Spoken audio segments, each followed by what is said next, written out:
So thank you for sticking around. Those people that are briefly going out for a coffee, thank you for coming right back. Awesome. Looking forward to seeing you back here.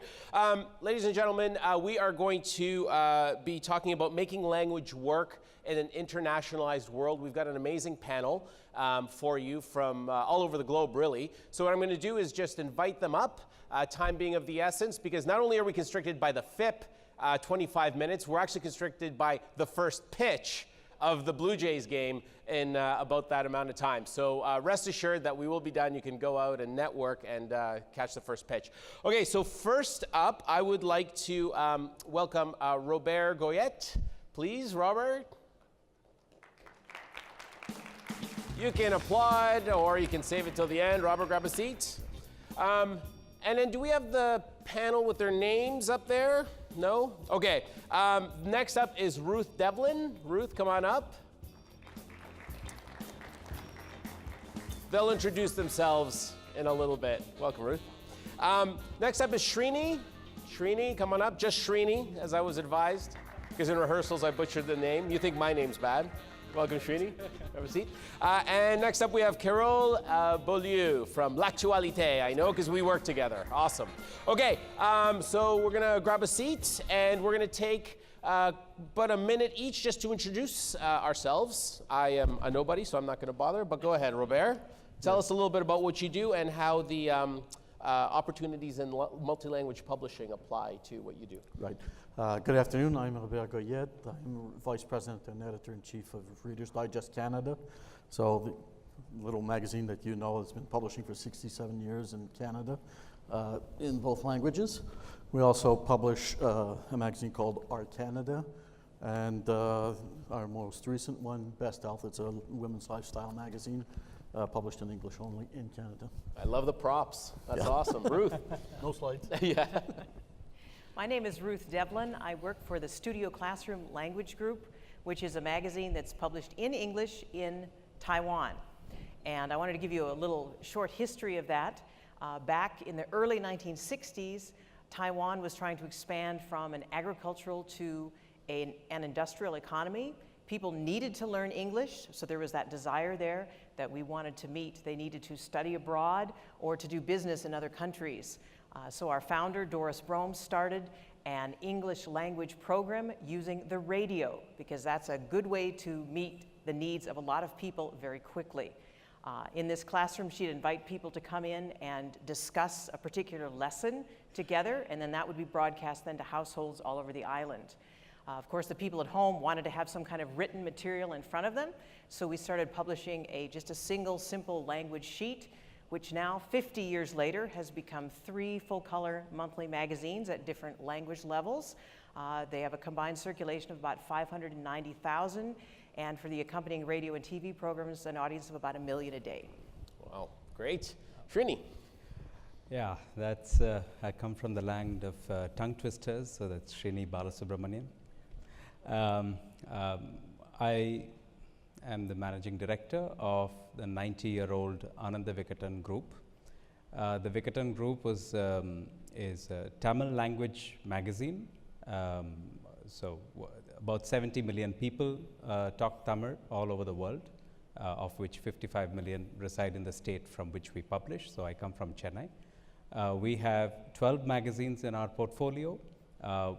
And we also produce daily soaps, which are broadcast on television. We also publish we have about 600 titles in print, so we are also a book publisher in the region. We've been on the internet since 1997, ostensibly to serve our international audience who are getting our magazines pretty late. And from 2005, we went pay because we couldn't sustain the free version of the internet for very long. So we said, rather than close down, let's just try pay. And then we went pay, and grace of God, things have been going very well for us. Great. Carole. My name is Carole Beaulieu, and you hear the accent. So my first language is French. I edit a current affairs magazine published in Montreal. It's very multi-platform. It is owned by Rogers. Rogers is Canada's largest communication group. They have a majority of brands in English. So as you may know, about 24% of the population of Canada resides in Quebec. Over 57% of them speak only French, and the 43% that's bilingual tend to like to consume products in French, maybe movies or books. Quebec is one of those funny places where a Hollywood blockbuster may not be the top movie at its first weekend because the Quebecois will look at a local movie. One of those nuanced market where not only do we speak French, but we have a crazy culture. We tend to be very rebellious and have a really strong sense of national identity. So if you want to know about this discovery and what it means, you can ask me later. But we're a fun bunch to deal with. Great. So Carole, just for the out-of-country visitors here today, did you say 57% of Quebecers don't speak English as a first language? StatsCan says that we have 43% of people who believe they're totally bilingual. Right, when the 57% may be able to chat with you, but if they consume cultural products, they'll tend to go to French first. In French, wow, amazing numbers.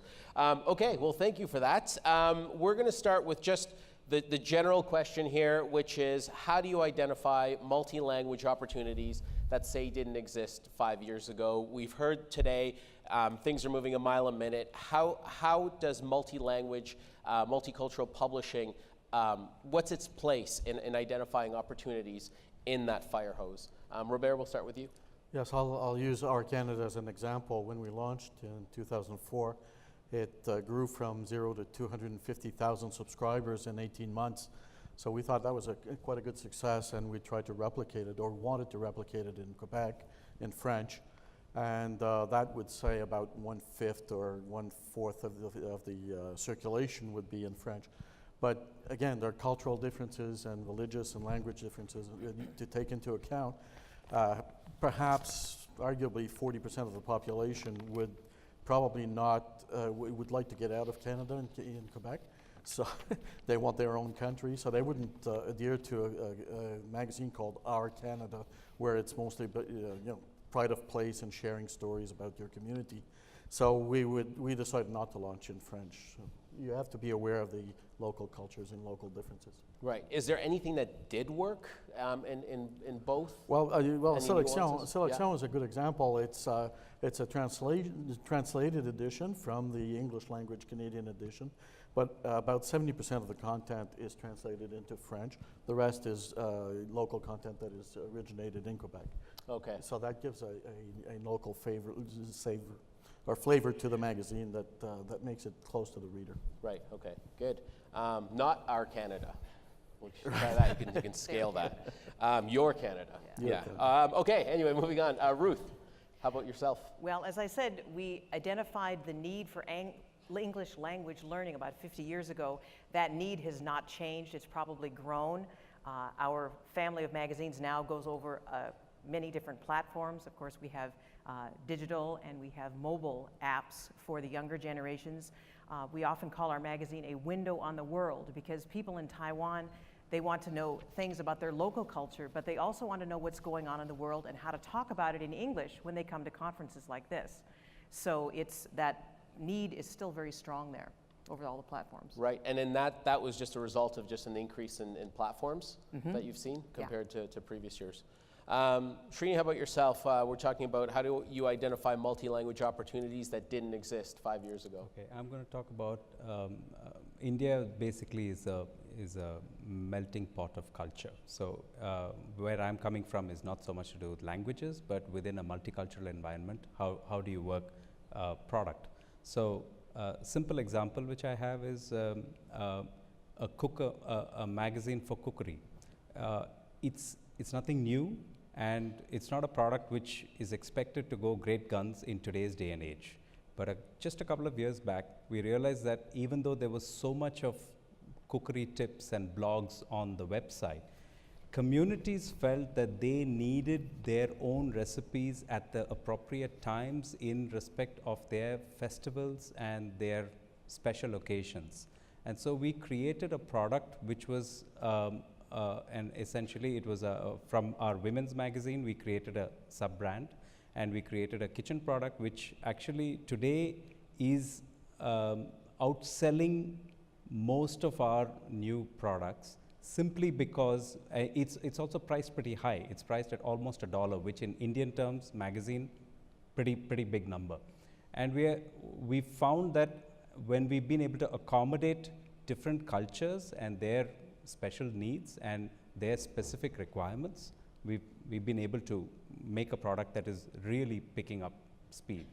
So Srini, just a follow-up to that, that's some amazing insight in terms of opportunities of this cultural group, this festival. How do you kind of extract that information, that it's data? There. I mean, it's there in our DNA. I mean, when you are in India, you cannot but know about all the cultures around you and all the people who have different levels of sensitivities about different things. And the interesting part or the challenge was to bring all that into a single product without offending any sensitivities. You talk about a particular festival at a particular point of time, which could pertain to a certain religious group, but it doesn't offend the others because everybody likes to eat. So it's also, there was also this challenge about, India, there's a vegetarian, non-vegetarian divide. It's pretty clear. So, we would have certain sensitivities that even if the main dish was non-vegetarian, we would not carry it on the cover. So, we would have to balance these things, but, these are all, either problems or opportunities, as you may say. So that's just in the editorial know-how, insight. You don't have some sort of advanced focus group that you send out feelers to, A/B testing, none of that? No, Awesome. I guess almost all of our products have been completely just, a bunch of us in the editorial, we just have a hunch, we try, and most of the time we've been able to. Yeah, make it it again reinforces that editorial people know everything. Thank you, Srini. Good. Carole? I think technology has been the greatest opportunity for minority languages like French in North America, and I think this has been great. This device, L'Actualité has grown to be a very mobile magazine now. So we have rediscovered readers. It has widened our opportunities to meet and to find readers outside of our borders. In the past, if you moved to another country, to have your printed subscription sent to you was very expensive. Now there are moments in the year when we have more readers in Florida on the iPad than we have in some towns in Quebec. We found new readers through Facebook. We have 250,000 of Facebook readers and followers, and we've discovered that a few thousands of them live in North Africa, which is a testament, I guess, to the fact we have a strong immigrant population that now reads us and talks about us to their families back home. So it's been an exciting moment to see our readership grow through all these mobile devices. So what would be your biggest readership outside of Quebec proper? You mentioned Florida, North Africa. We have pockets of readers everywhere in Canada where you find French speakers, so in Northern Ontario and in New Brunswick and even in BC. But you have a really solid pocket now in Florida because a lot of the Quebecois go there for 6 months during the winter months. So now we're following them all the way down. So that's been really fun. We have them all over. I have readers in Kazakhstan. That's the great things about these mobile devices. We know where from the people that read you come from. And you might talk about this a bit later, but have you done anything specifically to cater to Not yet. to those pockets? Not yet. This is a dream. This Yeah. is a dream that we'll be able to do that soon. Good. That's our last question is what's next? Okay, good. Fantastic. So the next thing I wanted to touch on is if each of you can share one multi-language or Srini in your case, multicultural case study that did really, really well for you in terms of seizing an opportunity, even segmenting an audience by language or by culture, and just tell us how that went for you. So Robert, we'll start with you. All right. Well, with Best Health is our latest magazine. As I explained earlier, the scale of the French language market. I'm going to be your Vanna. Thank you. Thank you, Vanna. The scale of the French market did not allow us to launch a print publication in Quebec. But as we launched in the English market in Canada, we partnered with MSN Simpatico, and that magazine, the website for Best Health, became the health channel on MSN Simpatico on the portal. So even though we did not launch a print publication in French, we launched a website in French. It's called Plaisir Santé. It's its own brand. It's stories translated, adapted, localized for the Quebec market and for the Quebec audience. So basically, the internet allowed us to launch a brand that lives online only.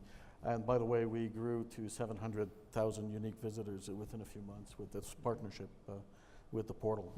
Wow, 700,000 In English, yeah. In English. It was about 250,000 in French. Wow, amazing numbers. Great. Ruth, how about yourself? Well, we took a dive into another media.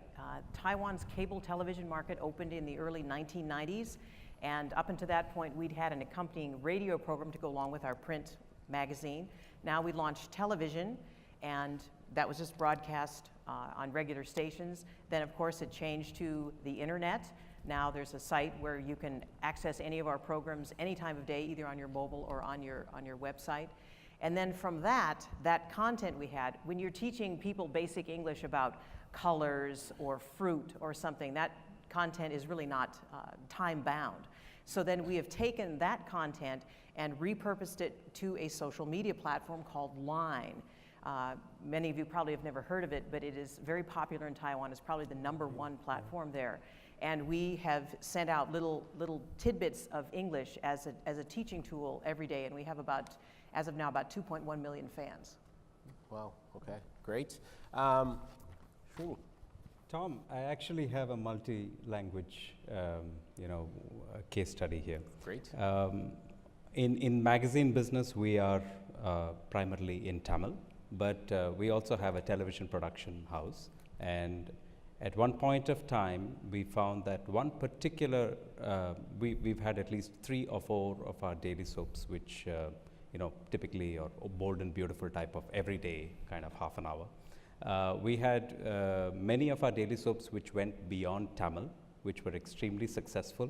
One particular of that was at one point of time simultaneously being broadcast in 5 different languages, starting from 7:30 in the evening till 10 o'clock at night, at every half an hour time slot in different languages. And this went on for about 3.5 years. And simply, we did not change the storyline. There was no change to the base storyline at all. And right from Tamil to our neighboring states, Malayalam, Telugu, Kannada, and then the national language of Hindi, there was absolutely no change. The best part was the name, the protagonist, the heroine, her name remained unchanged in all the 5 languages, but her husband's name was different in each of these languages. So it was just one of those things that we kind of learned from that, but it was successful. So if you really have a great story to tell, I think audiences across cultures, across languages will listen. Great. Carole? The most exciting multicultural language thing for me has been the launch recently of platforms like Texture. For those of you who may know it as Next Issue, it used to be its name. The French version was launched in April. For those of you who've heard our Japanese colleague this morning, it's the equivalent. It's owned by 5 large US publishers and Rogers, who owns L'Actualité, as an exclusive Canadian license to it. So on this platform, you'll find 191 English language magazines and 25 French language ones. The 25 French language ones all come from Quebec. So Rogers is also helping to promote, in a way, its competitors in Quebec. It's been very exciting to me to see L'Actualité on that platform next to Time Magazine, to National Geographic and Wired. We've been reaching readers there in the States that speak French, because there's some of them there. So that platform is just an amazing tool. I'd like to ask our Japanese colleague how he came to actually sell subscriptions at $4 a month. Ours is a little bit more expensive, so if you see him, please ask him. But that, to me, has been wonderful, because if you have a device, when you turn it on, if it's set to French, then it speaks French to you, and it offers you all the magazine in both languages. And if your device is set to English, then it speaks English to you. And I think that's just a wonderful experience. Nice. This might be a Steve Mage question, but how did you guys decide what competitors were kind of allowed into the Hearst, Condé Nast, Rogers? Well, I can talk to you about the French ones, because basically the team in Montreal, the French speakers who work with Rogers and magazines, were the ones who actually went out to all the competitors. We went to all of them. we offer them this platform, say, please join us. Please make sure we have enough French language magazine in this platform. Let us become a platformer, to use the expression that we used this morning. Some of our competitors said no. That was their choice. But quite a few of them said yes, and that's been wonderful. Some of them were here, like Ricardo, who's a great food magazine, joined us on this platform, and tons of them, some of them were about golf, and others were about cycling, and they are on this wonderful platform. It's really neat. Nice. So if Vancouver and Western Living approach you talk to the English all right, fine. Okay, good. Just had to ask. So I also wanted to touch on multi-language sales. Obviously, it's great to talk about audience engagement. There are opportunities and nuances and pitfalls in multi-language, multicultural sales, and getting getting clients on board with that multicultural, multi-language audience engagement. So what are some best practices, successes, and maybe some pitfalls that you've each experienced with actually monetizing and partnering as far as clients go with multicultural, multi-language publishing initiatives? Robert, we'll start with you. Well, we deal mostly with national advertisers who want to reach both audiences, the English and French. So it's basically providing them a platform that does reach the audience that they are targeting. I would say that we find in the advertising, in the print advertising, and mostly online though, a lot of advertising that is pure translation, not adapted, or even with mistakes in them. And we try to get back to the client and make them change or at least adapt, because it doesn't look good in our publication, and our readers don't like it, so they react to it. So we have basically a role of making sure that the advertising is up to the editorial standards, basically, of the publication, so it's in proper French and so on. Mm-hmm. So sometimes we have to turn down advertising because of it. Because of it, wow, okay. How about yourself, Ruth? Well, a lot of the advertisers that we have in our magazines, of course, are interested in reaching students, because a lot of students are, of course, still in the learning process, but also a lot of adults who are interested in traveling and really being able to communicate. So we get people who are interested in producing English advertisements, which then again, we have to prove to keep the editorial quality up. One thing that's been very successful for us is because we've been publishing for 50 years, we have a huge database of both video and audio and print. And now we have repurposed that into something called Web English, which then this database with an appropriate search engine is sold to or licensed to libraries and universities. So teachers who are teaching about a certain topic can search our database to find video content or text that can go along with their own teaching. And right now we're only doing that in Taiwan, but we intend to expand that into mainland China because, of course, the culture is similar, but it's not the same. Right. So again, there's got to be some nuances and some changes that we make. In addition, our model of the way we put together our magazine as well as our television and radio programs is they're kind of segmented. So if we were to go to another country, we could just remove the Chinese language part and replace it with another language, which we have done in Korea as well as mainland China. We've also had requests from Japan, Malaysia, and Kazakhstan to do the same thing. So that's something else that we're working on developing. Great. Srini, how about yourself? So the challenge which I find is that our 12 magazines put together, we sell about 1.5 million on any given publishing day.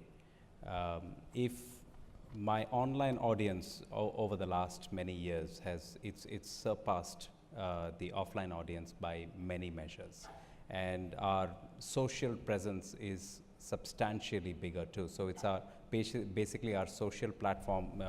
Across all our social platforms, we have about 5 million followers, fans, subscribers, and then they feed into the free content, which is the kind of honey trap which we use for people to pay for the paywall content, which is our magazine content. We find that there's a lot of traffic and there is decent amount of conversions, but the problem is advertising is not keeping pace. And while we grow faster, we are growing even more. We are growing at breakneck speeds. Today, 70% of my traffic is coming from mobile, and less than, 5% of my overall revenues are coming from digital, and of which less than 15% is coming from mobile. So, you know, there's, on the one hand, there's a runaway growth. It's really good. It feels great. There's pretty good engagement metrics, but there's no advertising revenue. So we are looking the opportunity which we see here. I've been listening to about native advertising. We are definitely hoping to, you know, tread that path and try and come up with a solution. We don't want to affect the integrity of the editorial. We don't want to give up on our customers, because it is our customers whose faith in us is what is driving, you know, advertising right now. So without this compromise, how do we get native advertising and try and make somebody pay for the bills? You're at the right conference, my friend. Exactly. Good. Carole, so we were talking about capitalizing on sales in multicultural and multi-language opportunities. Two comments on this. I think one probably to me is a best practice is the people you hire who do all your creative, strategic thinking to build the packages that you're offering to the advertisers. If you work in an area where you have more than one language, please make sure that the people you hire are bilingual and certainly understand both culture. If they are bicultural, they will think about how to sell both markets, because those are different markets. As our colleagues from BuzzFeed was saying, there are sometimes very, very different markets. If the people who are creating the packages come from the majority language, they will think up for the majority language and they'll forget the smaller one. If they come from both markets, they'll think of both. You'll go faster, you'll have more success, you're going to win most often. It's certainly worked that way for us when we do. The native advertising, in some interesting way, is an opportunity for the French language publications, because again, if you want to win the advertisers, and you see an example here of something we did with 3 different publications. Each magazine, and that was Sportsnet, Maclean's, and Canadian Business, they're all owned by Rogers, had the opportunity of proposing stories to an advertiser. We had like a general theme. And the stories that were created by all these different teams were very, very different. And the advertiser was able to say, I'm more interested in this one. It had nothing to do with the car. It was a totally interesting story for each publication in each market. And the one that L'Actualité did was about a biological bank that was very, very successful in Quebec. It was the most successful in the world, had attracting donors to this biological bank. That one rang true to our readers. It rang true to their sense of tribe and identity and pride in who they were. And I think in that case, the advertiser was successful in attracting readers to my story, but also to his piece of advertising. So in native advertising, or anything that's like directed content, if you can talk to your own readership, and I think the sales force has to know that, is to give the editors the opportunity to create content that talks directly to the right market. So as far as multi-language, multicultural publishing is concerned, native advertising is even more valuable, right? Yes, because very you're kind of relying not just on the voice, you're literally relying on the language. Translation doesn't work. Holy epiphany. It doesn't work at all. Did you get all that? All right. We have 1 minute and 48 seconds until the first pitch / Q&A. So raise those hands. Questions? One over Yes, there. sorry, back there. That way.